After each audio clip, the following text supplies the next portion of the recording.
Alright, so I thought this would be more natural just to not think about anything but the film. So I just finished watching The Age of Reason. Come on, fuck off, cat. Come on, be somebody. Do something. Or just stick around the fucking computer. The Age of Reason, man, what a fucking achievement, man. I just I'm trying to. For a while there, I was thinking about the words I could possibly use to describe this film. Obviously, it's is it a personal film? Because it's the coming of age type of movie, and it was difficult for me to wrap my mind around what you guys were doing versus what you guys had already done with Fever Night. So I went in. I had to completely remove that part of my brain that said, "Okay, this is Andrew and Jordan. This is somebody else making a movie." It was the only way I could get through it to watch it. I don't mean that in a bad way. That sounded really fucked up. Um. Okay, so watching this movie, man, the things that stood out to me the most were whether you realize it or not. I know the whole main story is about Oz and his struggles against people telling him what he is and what he can achieve and whatnot. He wants to be a ball player and he has that fucking skill, but his dad's an asshole. And he kind of almost himself has self doubt. But he's just there as a character. But for me, when I was watching it, the people who really stole the scene was Freddy. I wanted the movie to be all about fucking Freddy, man, and forget about Oz. Because Oz's scenes were kind of just like, okay, well, for some reason, I guess I just associate myself with people more like Freddy than Oz. Oz, just to me, was just, he was just sort of there as, like, buffer between, like, the Freddy scenes. So, but man, when there's that kid, was Sheldon something rather? That is like an amazing performance right there. Because I know that kid. I think we all know that kid. And when he was just on scene, you just, man, what a great character. So you had Freddy, the girl, which again, whenever it switched from the Freddy scenes over into the Oz, and I forget her name, Wendy. I don't know who the hell it was. The girl seemed like some weird sidetrack plot device that kind of got in the way for me of what I know the movie's about Oz. Obviously, there's a picture of his face and everything. But for me, the thing I loved was fucking Freddy. And so you got Tom Sizemore in there. And what the fuck, Lock, and I don't know that fucking dude's name. What's his last name? The fucking stepfather. I forget his fucking name, man. And this is why I should have probably written down a name of casts. The fuck was his name? Anyway, yeah, but the stepfather, man, and Tyler, those scenes together, like I love that guy. He he just I don't know. What another charming talent to have this guy. Now I'm gonna look up his fucking name on my phone, and while I'm doing that, I'm just gonna say some other things unrelated to the film, because now I'm wasting everyone's time by suddenly looking up who the fuck this guy was. But I tell you, when I saw this guy's face pop up, I was like, that fucking guy, they got him. That's so fucking awesome. He's another character who kind of pops up in random movies, and he's like instantly likable no matter what the fuck he does. He's just an instantly likable dude. So that was awesome. Age of Reason, IMDb. Alright, there we go. I'm just eating away minutes looking out this fucking thing. And you're like, what's his name? What the fuck is his name? This is so fucking professional. I hit the writers by accident. Come on. What the fuck is his name? Monroe. Frank. Why did I call him Tom? Anyway, yeah, Mr. Monroe as Frank. Again, awesome. Man, I just killed so much fucking time, and I don't plan on editing this video.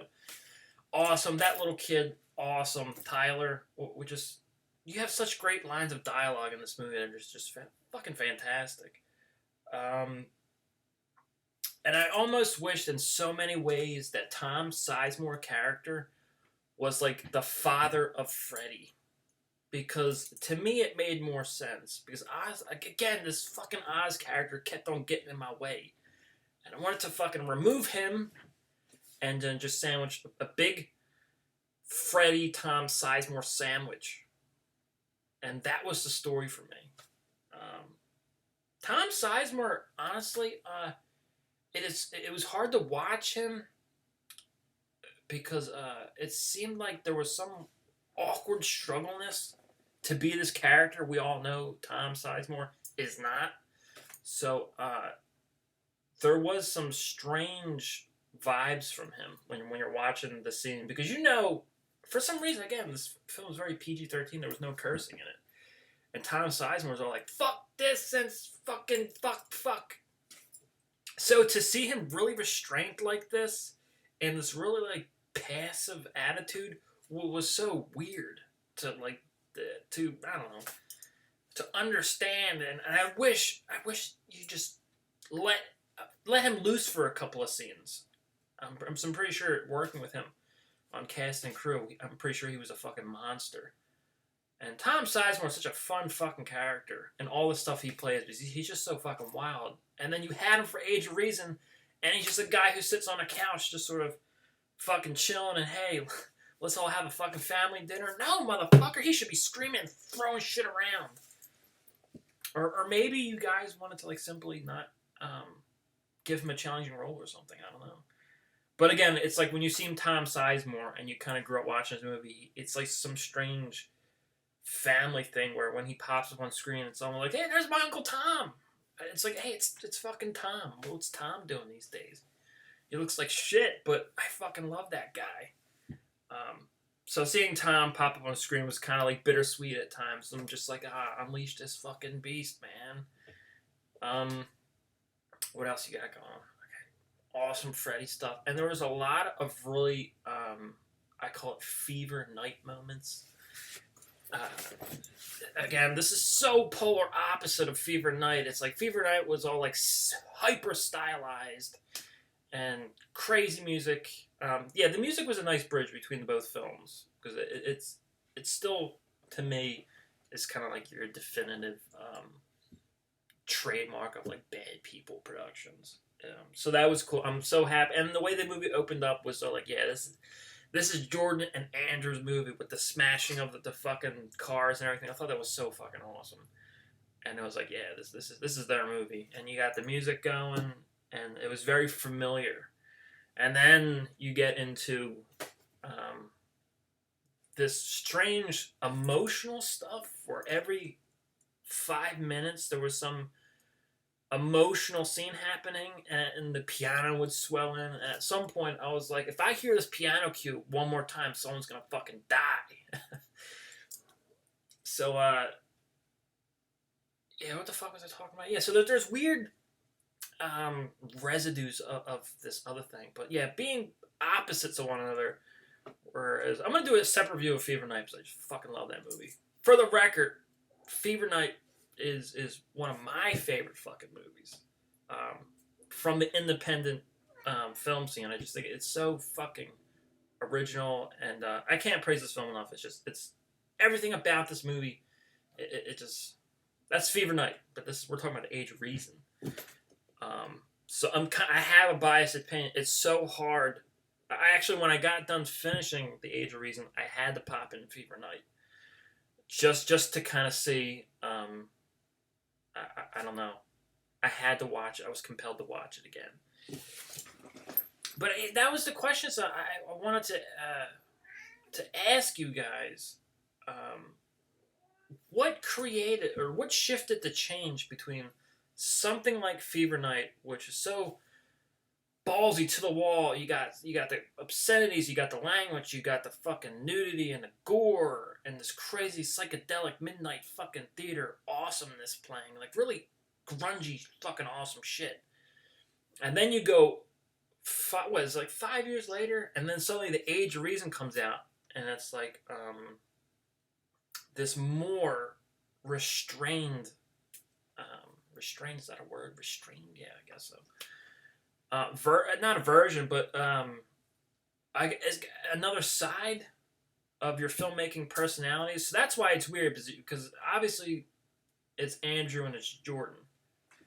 And this video keeps going back and forth between me talking to Andrew and Jordan and then going back to me just talking about Andrew and Jordan. So it's really fucking disconnected. I apologize. So you have these two directors, these two writers, and you're kind of like, okay, so who was responsible for The Age of Reason and who was responsible for Fever Night? And I don't know who did what, but sometimes in watching The Age of Reason, there was a strange conflicted feeling of like, what is this film trying to be? Obviously, I know what it is. I know what the intentions were. I am not in any way saying it's a bad film. It's just my tastes are it's Fever Night, you know. And one side of my room over here, it's nothing but independent films that go from the Guinea Pig movies to August Underground.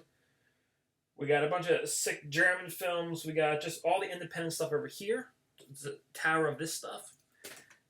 In the middle here is all the Asian films. I love Asian foreign films and all that stuff. But my thing is Asian cinema. So the whole stack of that stuff. And on the other side is a small tower loaded with Criterion films. So I love films. I love films all across the board. I'm not like the guy who's saying, I love fucking horror movies and everything else sucks. Because I actually happen to make my own fucking horror films. Or strangely, I don't know what the fuck you call it. I guess it's horror films. Horror films take such a bad fucking rap, man. It's disgusting. Okay, so, Age of Reason. Another awesome thing that when I saw this motherfucker drive up in a car, I was like, it's that fucking guy. Philip, what's his name? Philip, Warren from fucking Fever Night. What the fuck's his last name? Marlat? It's not his last name, is it? Marlat. Is it Marlat? I don't know. I think that's how you pronounce it. But this kid is next to, I think his name is Shelby or Sheldon, the guy who plays Freddy.